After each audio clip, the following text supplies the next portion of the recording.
Greetings, precious remnant. I do apologize for posting this audio of my blog post so late, but sometimes life runs away with you, as one knows. This message is called Moved and Marshalled. The days since the Passover weekend have been challenging, to say the least, but one thing has stuck with me: the image of the people of God arising and leaving Egypt, marshalled and in their ranks. And superimposed over that, the image of the remnant end-time army, marshalled and orderly in their ranks, exiting Babylon and the world system. While I pondered this scene, the Holy Spirit linked it with a verse in Joel 2, verse 11. And the Lord utters his voice before his army, for his host is very great and strong and powerful who execute his word. For the day of the Lord is great and very terrible, and who can endure it? We know that sound waves have an impact on matter, and so it is clear that the Lord uttering his voice before his army would profoundly impact these soldiers. One only has to read Psalm 29 to discover the effect of the God of Glory's utterances. I have spoken before of the breath of God carrying the sound of his spoken words into our spirits. If you're new to this blog, you can look at the post called Personal Pollination. Because this image stayed with me for many days, the marshalled ranks, I asked the Holy Spirit to show me more about this. And the first thing he directed me to was a video demonstrating the effect of sound waves on sand. If you go to my blog, you will find the video on the blog post of the same name, Moved and Marshalled. For those who are unable to watch, the video demonstrates the scattered sand being moved into clear patterns and lines, depending upon the frequency used. Different frequencies produce different patterns. What is significant is that neither the movement of the grains nor the patterns created are random, but rather precise and clear-cut. Then the Holy Spirit reminded me that Abraham's descendants were described as being like the sands of the seashore. In Genesis 22:17 it says, "In blessing I will bless you, and in multiplying I will multiply your descendants, like the stars of the heavens and like the sand on the seashore. And your seed will possess the gate of his enemies." Jeremiah 33:22 also says, "As the hosts of the stars of heaven cannot be numbered, nor the sand of the sea be measured, so will I multiply the offspring of David my servant, and the Levites who minister to me." So as we see those sand grains being moved into distinct patterns by the sound waves, we are seeing a demonstration of the marshalling of the army of God as he utters his voice over them. Marshalled troops are orderly, precisely positioned and in their appointed ranks and platoons, just as the tribes of Israel were marshalled into their tribes as they left Egypt. So, beloved remnant, as you allow yourself to be exposed to the voice of your commanding officer, that great marshal of the army of God on earth, the Holy Spirit, you are being moved into position as part of his end-time army. You cannot choose to stand wherever you like and march along with those you consider your favorites. You are a surrendered grain of sand which responds immediately and obediently to the sound waves of the voice of God hitting your spirit. And when he changes the frequency of his voice, you move again.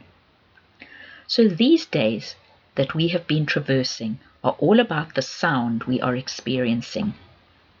Not coincidentally, I have been fighting a very stubborn middle ear infection since the Passover feast, and simultaneously with that, a very strong resistance to any attempt I made to expose myself to any concentrated exposure to God's voice. Not only was my earthen vessel being assaulted by a bacterial attack which interfered with my hearing and caused considerable pain, but the enemy was determined to try and prevent me being marshalled into my appointed position in God's end-time ranks. This manifested itself as an extreme lethargy and heaviness, making it very difficult to get out of bed for my usual early morning appointment at the throne, and I must confess many mornings I just didn't get up. For a few days, I thought that perhaps I needed a rest after the conference, but as time went by and the paralysis and continual interruption of any attempt to return to my normal pattern of spending time with the Lord continued unabated, I began to realize I was experiencing a two-pronged attack. And the enemy was absolutely terrified of me finding my appointed place in the ranks of the remnant army. I would not be surprised if there are many among my readers and listeners who have had a difficult time of it in the last month. The dark side is in a panic, and the only way to delay the inevitable is to interrupt, distract you, and muffle any communication lines with the throne. By doing this, he hopes you will not find your place in time. The thing is this: God is uttering his voice before his army at this time. But if you are not present and receiving those sound waves, it is not having the desired effect upon you. This means you don't get moved into position. You don't get marshaled. Remember, another meaning of the Hebrew word for marshaled is harnessed. In other words, strapped into position to move forward under the instruction of the one being carried by the carriage. The harness exists, and it is connected to another who is being harnessed. But your absence is going to affect movement going forward. Any sensible carriage owner would only harness a horse which is trained and completely submitted to its owner. Shortly after returning from Douglas, during this time of struggling with my spiritual and physical hearing, I had a dream where myself and another person whom I did not recognize were being strapped into individual leather harnesses before flight. They looked like those old-fashioned leather harnesses with reins that people used to put their children in to keep them close in public spaces. This was taking place in the midst of a fairground, and there were a lot of people milling about, enjoying the entertainment provided and getting very drunk. Yet I was required to focus on what I was doing. I knew I was going on a solo flight, and the strange thing was that there was no flight mechanism involved. I was going to be moving through the air, held up just by the harness, and I would be waving a flag. I would also be wearing authentic World War II flying goggles to protect my eyes. Various seasoned flyers who had seen me do this once before came and went, offering advice. The harness in the stream speaks of being marshaled, of being harnessed and positioned firmly and fastened into an appointed functioning position. And it's not grounded to the earth. Now, as I write, I see the stitching on the leather straps of the harness are composed of spoken words which have been sewn into a harness specific for the saint they were intended for. The power of these words will be what holds the solo flyer aloft. When I inquired about the flying goggles, the Holy Spirit indicated that I needed to see through the lenses of those who had done air warfare in the last World War, and that I needed to protect my spiritual sight, because without it I would end up crashing to the ground. My flag speaks of being in a continual attitude of worship, and also of being a standard bearer during the flight. A standard bearer rode at the front of a tribe or army into battle, and the flag which was held aloft bore the crest or the banner under which the army marched. It was also an easily seen visual signpost indicating direction of movement for those soldiers positioned far back in the regiment. In the days ahead, our harnessed lives will be signposts for those observing our movements, helping them to know which way to go. When the Israelites stood with their staffs in their hands eating their Passover lamb in Egypt, they were already aware of their appointed positions in the marshaled ranks. It's not as if once the firstborn died that the Israelites milled about trying to find their positions. They gathered the wealth from the Egyptians and immediately took up their marshaled positions before leaving. Knowing your appointed place beforehand is the only way to avoid utter chaos, as so many people leave a system of slavery en masse. This is why it is crucial to be exposed to the sound of God's voice being uttered before his army now, before the destroyer passes over and it is time to leave the world system. Exodus 12:51 says, And it came to pass the selfsame day that the Lord did bring the children of Israel out of Egypt by their armies. The word for armies in this verse is sabah, which means a mass of people regularly organized for war. Beloved, the time is coming when we will march out en masse and marshaled out of the world system and Babylon. We go to a place prepared in the wilderness where we will be fed and kept safe, and it will be a complete separation from Babylon and all that pertains to her. If we desire to remain set apart unto the Lord and uncontaminated by the plagues appointed Babylon, there is no other option than complete separation. And it will be both a physical and a spiritual separation. Just today I read of unvaccinated people being affected severely physically by close proximity with those who have subjected themselves to the jab on offer. God is drawing a distinct line of separation in these days, and there is no straddling that boundary with one foot on each side. One's health and safety, both physically and spiritually, will be profoundly affected by those you choose to associate with. Sound waves not only affect you, but they move you and marshal you in a direction.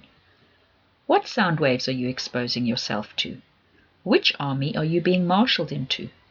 I cannot stress strongly enough how incredibly important it is to guard your eye and ear gates right now, and to only expose them to heaven's light and sound. The earthly atmosphere, the mass media, and the social media channels are polluted with the sound of confusion and darkness. Even the elect are being deceived in these days. Some leaders of some huge ministries are now openly promoting the syringe full of poison that is being forced upon the whole world.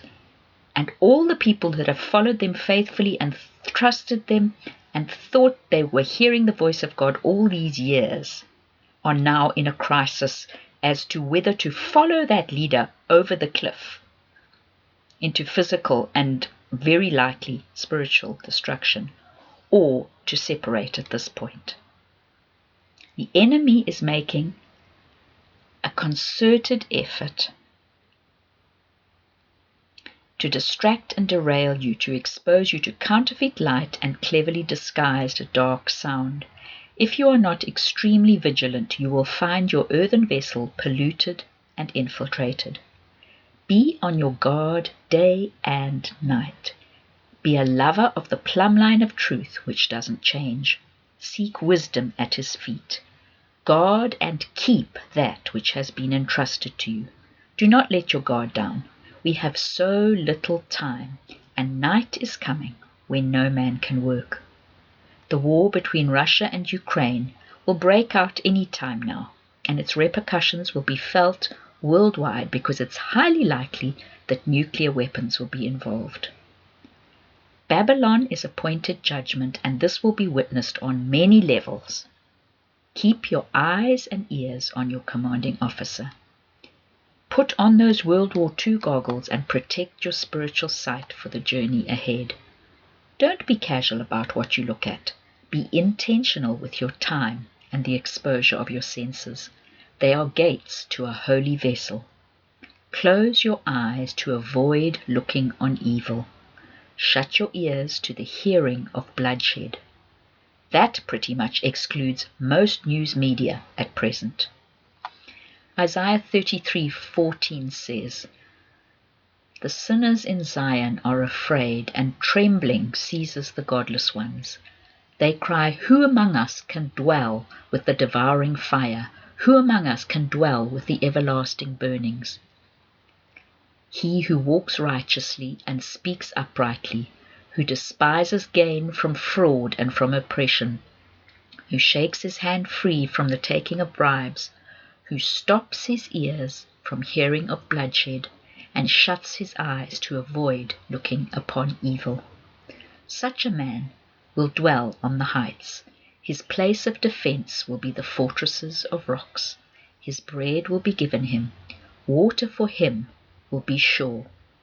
Your eyes will see the King in his beauty, and behold a land of wide distances that stretches afar.